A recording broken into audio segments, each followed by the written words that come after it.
Thanks for joining me today. My name's Jo and I'm an independent Stampin' Up demonstrator based in the UK.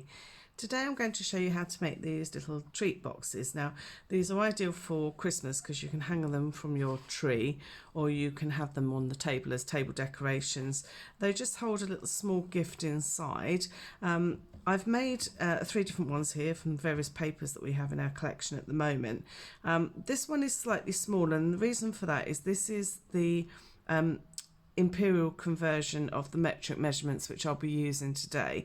So as you can see, it is very slightly smaller, but it is really sort of minor. So I'm going to give those measurements out as we work today, but I will be working it in metric for the UK market. So if I take a couple of these out of the way just so that we clear the space, and I can show you that what happens is once you lift the lid on this, the ribbon in the centre will disappear and then the box opens up, and you can put some treats, some chocolates, or perhaps a little lip balm or a little pot of hand cream, something like that. It's just designed to be a little table gift really, more than anything else.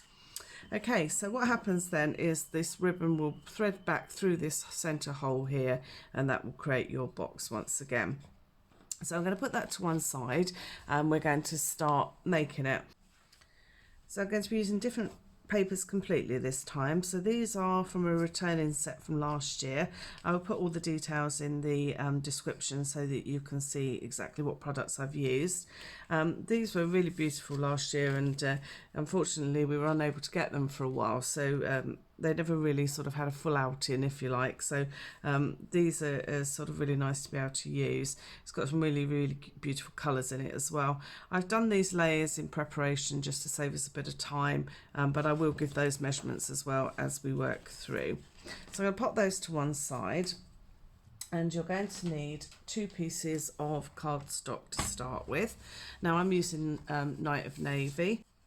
For your base, you're going to need a square of cardstock that measures 19.5 centimetres square, or 7.5 inches. So I think we'll start with that one so that we don't get confused. So this is 19.5 centimetres square, or 7.5 inches if you're working in imperial. So in metric, we are going to score, we want to split it into 3 sections. So we're going to score it at 6.5 centimetres, and again at 13 centimetres. I'm going to turn that 90 degrees, and again I'm going to score at 6.5 centimetres and 13 centimetres. Now if you're working in imperial, that's scored at 2.5 centimetres and 5 centimetres on the 2 sides. So that will give you 9 sections in your card. Okay, next thing we want to do is to pop this into our trimmer, and we're going to pop it in on the diagonal. Now if you look on your trimmer, you should have like a little gully. You can easily do this as well with an embossing tool and ruler if you prefer, whatever you're most comfortable with. And what I want to do is I want to score on the diagonal up to where the points meet. So I'm not scoring in the centre, it's just up to where these points meet here. So if I do that first, try and be as accurate as you can be. It's difficult to see completely where to stop. It doesn't really matter if you go a little bit over, it doesn't really matter if you go a little bit under, so just try and be as accurate as you can be. I've then turned it 90 degrees, and I'm going to do exactly the same again on the opposite side. So this is identical if you're working in imperial, you're going to be doing exactly the same. Okay, so the next thing we need to do is we need to add some additional score lines. So if I bring in the original one here, what we need to do now is to put these 2 additional score lines in here.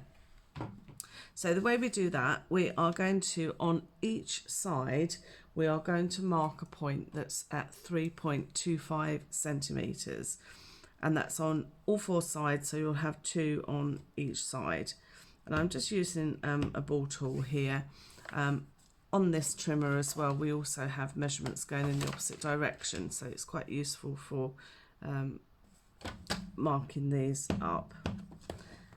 Okay, so I'm going to repeat that for all four sides. So it's 3.25 centimetres. It's basically the centre point of that first square. So if you're working in inches, you're going to mark yours at 1¼ inch.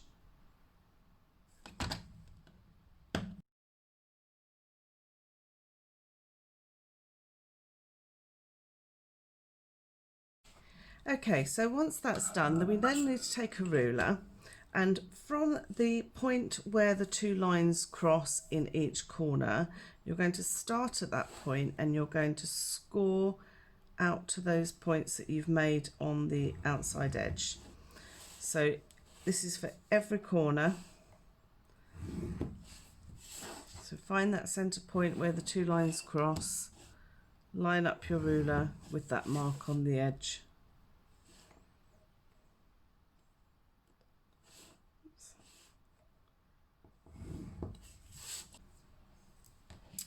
Okay, so now what I'm going to do is I'm just going to burnish all these lines, so hopefully you'll be able to see exactly where those marks are.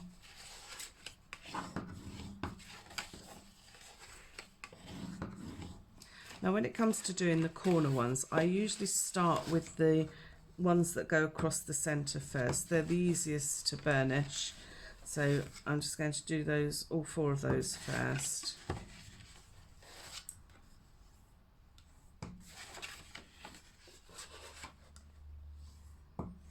Okay, so now I need to burnish these other folds. So what I tend to do is to sort of hold it in my hands and just pinch it to start with. And I'm going to do this on all of my edges. I just find this starts it off nicely, and then you can take your bone folder in to fold it, because can you see this sometimes happens? So just by pinching it, that means it will sit nicely. Okay, so now that I've pinched them, I'm actually going to use my bone folder just to give me some nice creases. Now some of these will be actually pointing the other direction when we come to fold it up, but just for the purposes of scoring and folding, it's best just to do them in one direction. We can change them around once we know where we're going with them. Okay, so now they're all folded, what will happen is you need to create either a W or an M, depending on which way you're looking at this. But they're concertinaed. Can you see? So that looks like an M that way, or it looks like a W that way. So that's what you're trying to achieve. Now, you will find that you have these extra pieces here sticking up. So what we just need to do is to fold them into place. I'm then simply going to take my scissors and cut them off. So I'm going to cut through both layers at a time. You just literally just fold it back on itself, using the top of the box as a guide where to cut. Okay, so once you're done, you should be left with a piece that looks like this. So you've got 5 squares which create a cross, and then in each corner, each section will be split into 4 pieces. Okay, so what we're going to do is we're going to add our DSP now to this. Now we want to do it inside and out. So I have cut 8 squares. So from a metric point of view, you are looking at 6 by 6 centimeters. Okay, and these are going to stick inside and out onto the 4 outside squares. Now if you're working in imperial measurements, your size needs to be 2¼ inches square. So I'm going to stick those in place now.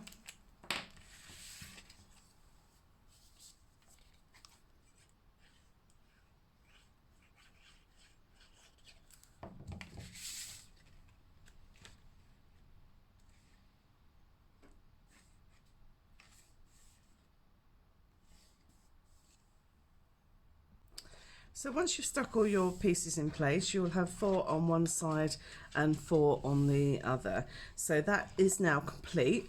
We can put that to one side. We will need to come back to attach our ribbon, and we will be placing a piece over the bottom here. But we'll come back to that in a moment. The next thing you need to do is to take the other piece of cardstock. Now this measures 20.1 by 20.1, or if you're working in imperial measures, you need your piece to measure 7 9/16 square. Okay, so in the UK we are going to score ours at 1 centimetre. Now again, I'm using the measurements on this side for my 1 centimetre. I just find that easier.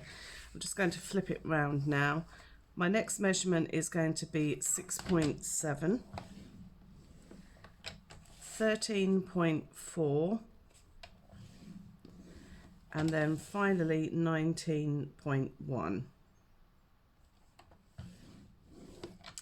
Okay, so I'm going to turn it 90 degrees.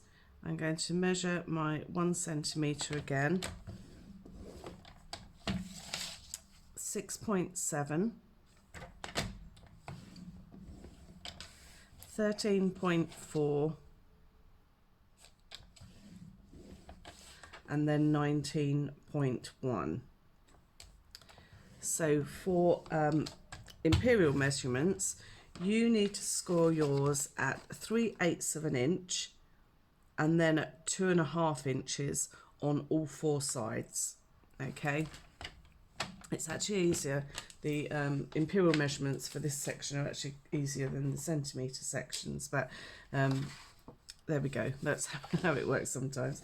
So I'm just going to burnish all these folds now.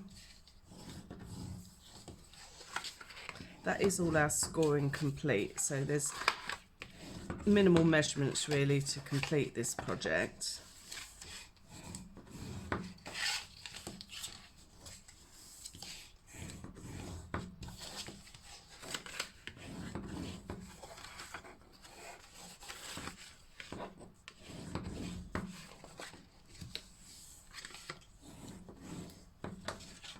Okay, so it will now look like this. So you've got 9 sections again. Now they're not all squares this time.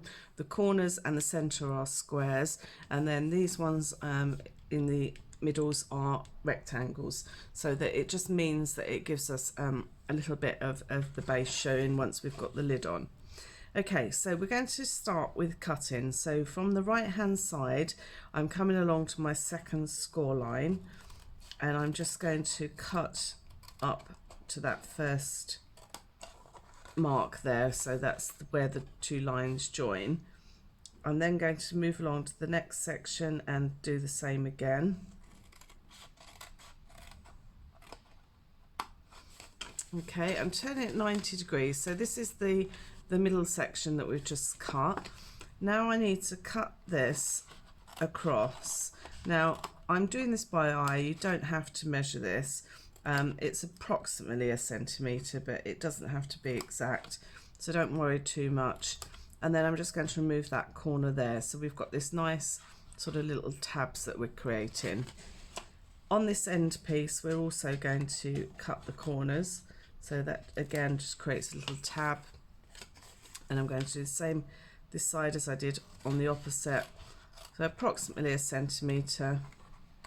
Just remove that section across there, and again trim those corners. It's very windy here in the UK today, so if you're hearing any strange bangs and clashes, it's because the wind's blowing a bit outside. Okay, so once I've done that, I'm going to turn it around again, and I'm going to do exactly the same. So that second score line, I'm going up to where the lines join, and again with the next one,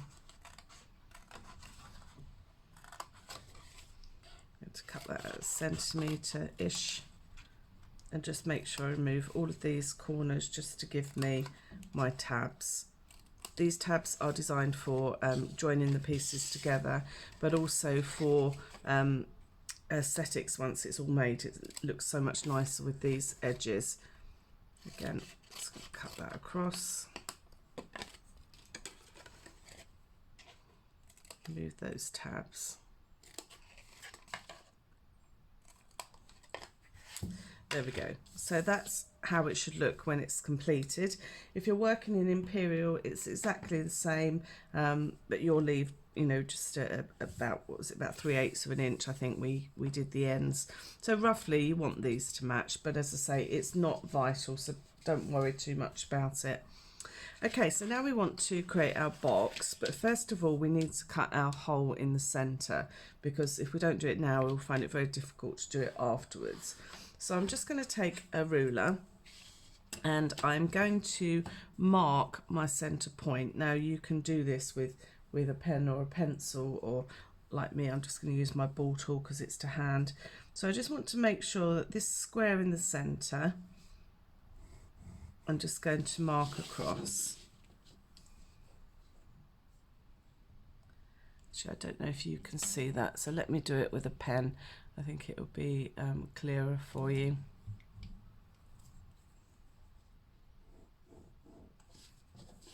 It's hard when it's on dark card.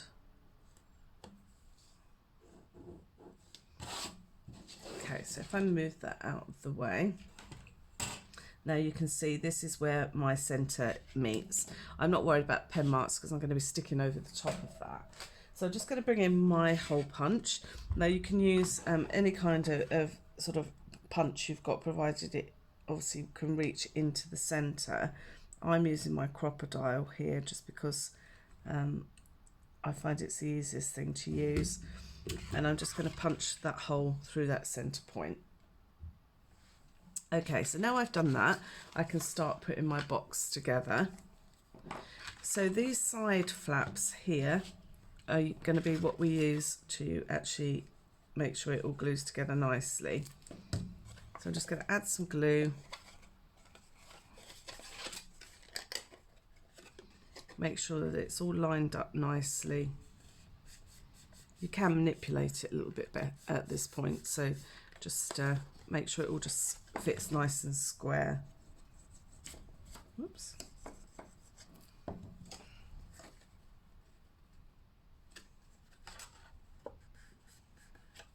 You can also lay it down at this point and just burnish it properly to make sure it's all stuck nicely.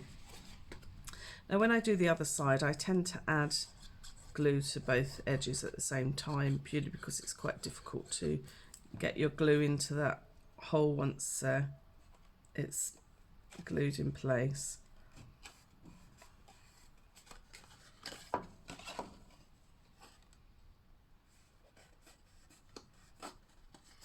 There we go. So we literally just made our cube box. So once that's all glued down, I'm now going to glue these sides into the centre. Now the reason I do this is that it gives us a really nice sort of finish on this edge. So we've got no raw card edges, and it means that it will just sit a lot nicer once it's completed.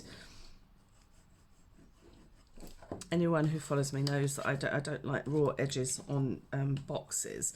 Now on the base of this you have no option really, because even if you created a folded edge, you're going to see that in the inside.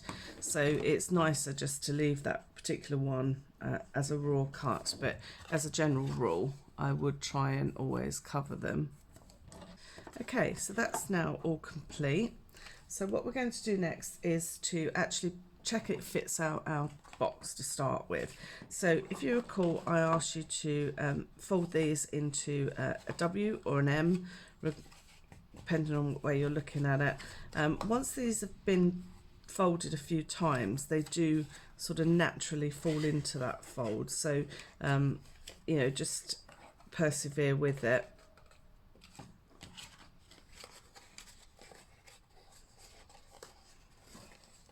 So it's just concertinaed really, and then just pinch the corners together and hopefully it should sort of all hold in place really.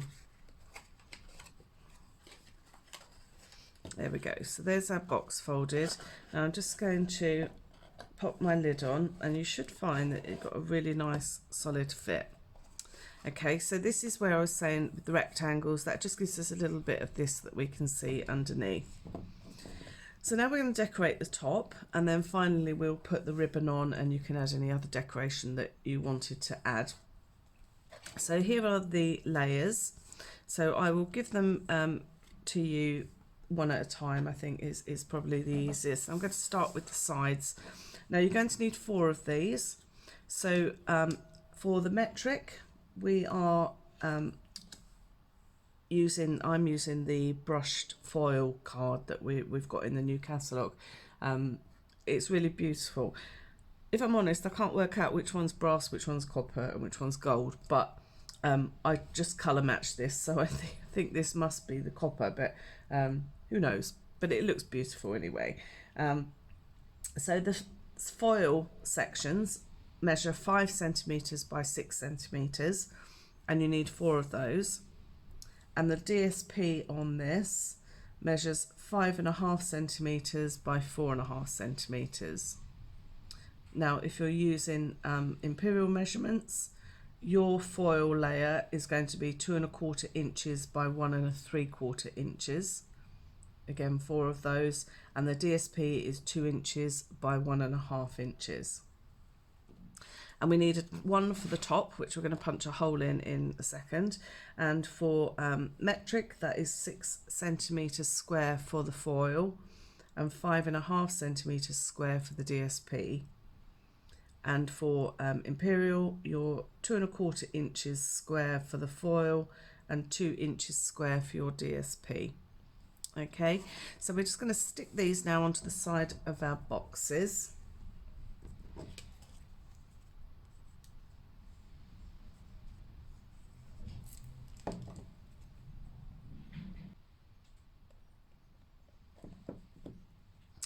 Okay, so that's our sides stuck into place. Now this is going to be our top. On one of them I did it onto 3D foam. On this one I stuck it flat, so it's entirely up to you sort of how you want to do it. I think it will depend on whether you're going to add any more decoration to it. I haven't added any more decoration to these at the moment because I thought I might use them as name places, so I'm going to put a tag with a little name or something like that on. So it's entirely up to you. I'm going to go flat, I think, this time. So what I want to do again is just to mark my centre point. So I'm just doing this on the reverse.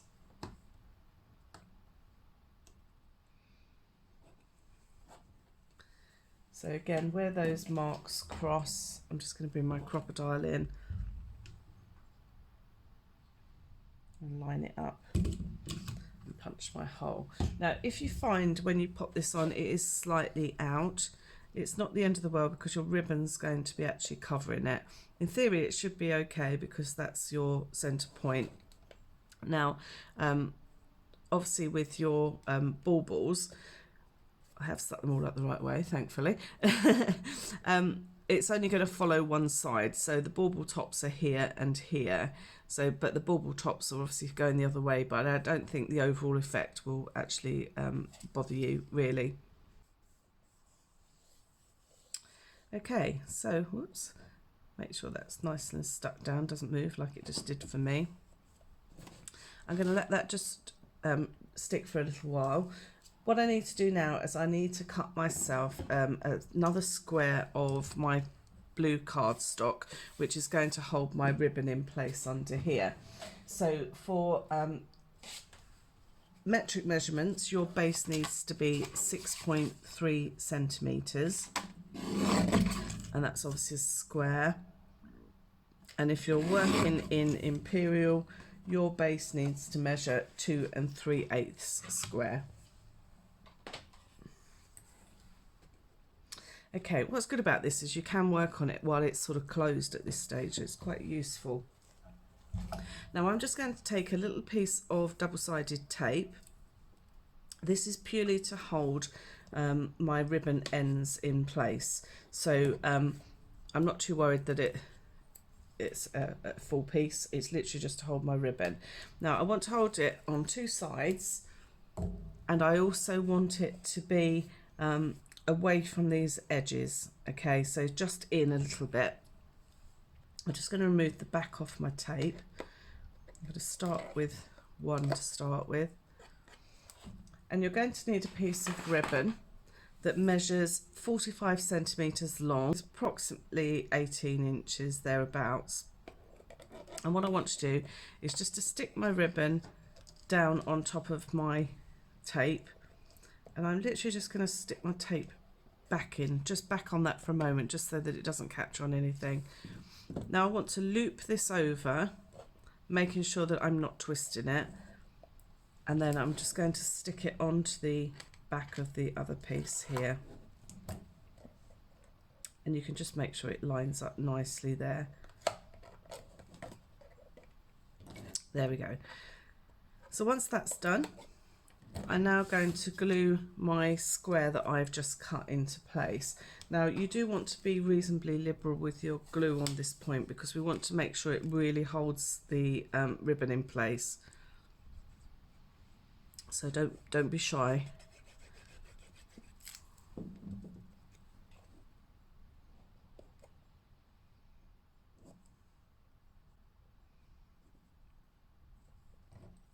Okay, so this square is just slightly smaller.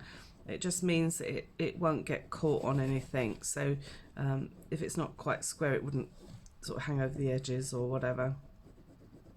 So I'm just going to burnish that from this side.